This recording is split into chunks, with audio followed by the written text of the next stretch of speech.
Olá, meu nome é Cristiane. Com a orientação do professor Dr. Marco Aurélio Kistemann, realizei uma pesquisa sobre análise de erros em avaliações matemáticas. Você sabe a diferença entre avaliar e examinar? De acordo com Lucchesi, os exames estão voltados para o que o aluno aprendeu. Seu foco está no resultado final, sendo meramente classificatório, ou seja, tem interesse apenas com o hoje e o agora. Não importa se o aluno possuía o conhecimento ontem ou se ele terá esse conhecimento amanhã.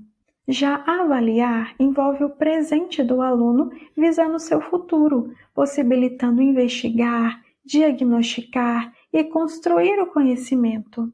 Observamos que as avaliações escolares têm se tornado, na maioria das vezes, apenas um instrumento que se obtém a nota necessária para receber a aprovação, ou seja, tem se transformado em um exame. Por meio delas que o aluno é classificado como ótimo, mediano ou ruim. E isso traz tanta ansiedade, medo e frustração que quando chega a hora de nos submetermos a ela, muitos dizem que tiveram um branco. Você já se sentiu assim?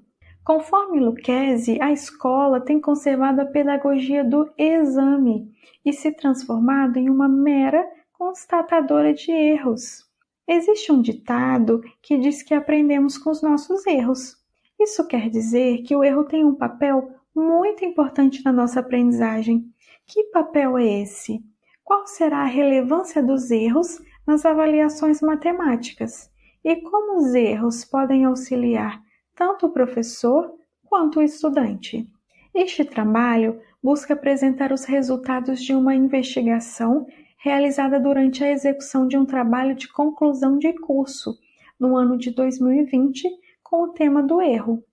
A pesquisa desenvolvida utilizou uma abordagem qualitativa e exploratória. Elaboramos um questionário que foi respondido de 17 de setembro a 12 de outubro de 2020, por 7 professores da cidade de Juiz de Fora. A entrevista continha 10 questões com a pretensão de compreender como os docentes da educação básica e superior lidavam com os erros nas avaliações matemáticas. Na amostra, tínhamos 2 alunos da licenciatura em matemática, um graduado na área, 3 mestres e uma doutora em matemática.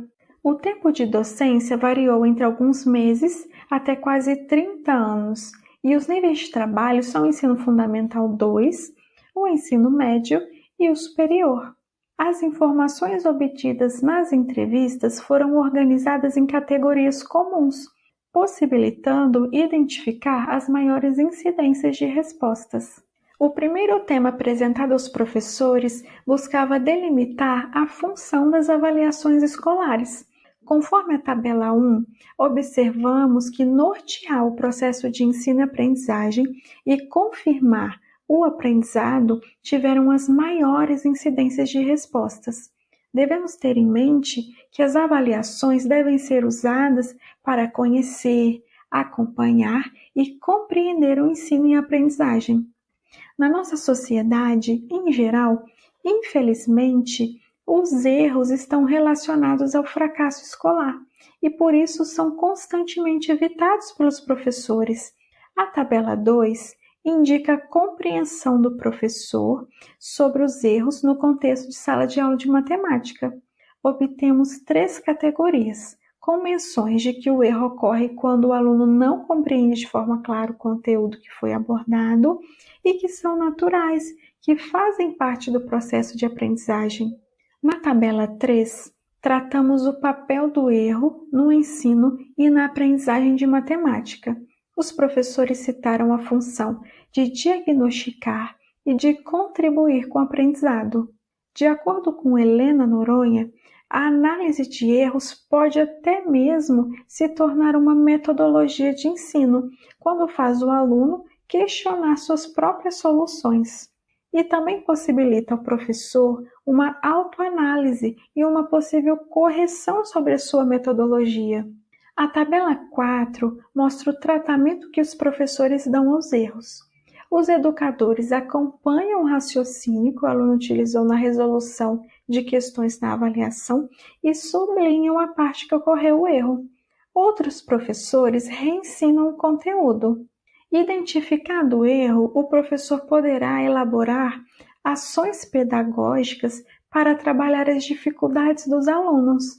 Assim, buscamos investigar como os erros cometidos pelos alunos têm auxiliado o professor em suas ações docentes.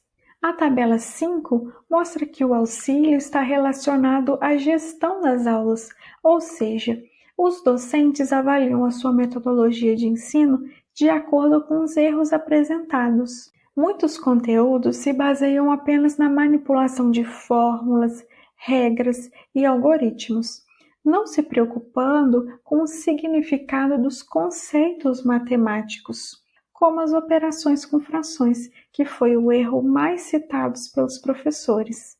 No último tema, os professores deveriam relatar se os erros foram discutidos em suas formações iniciais. Verificamos que ainda há pouca discussão e reflexão sobre o tema. Concluímos que os erros têm uma relevância significativa no ensino e na aprendizagem de matemática, podendo até mesmo se transformar em uma metodologia de ensino. O erro também estimula o professor e o estudante a desenvolverem um pensamento crítico, cabendo ao professor utilizá-lo de maneira a contribuir com o aprendizado. Além disso, existe a necessidade de abordar com mais ênfase os erros na formação inicial e continuada do professor, para desconstruirmos práticas punitivas que não utilizam o erro como um conhecimento em processo. Agradecemos a sua presença nessa edição virtual da Semana da Matemática. Created using Powtoon.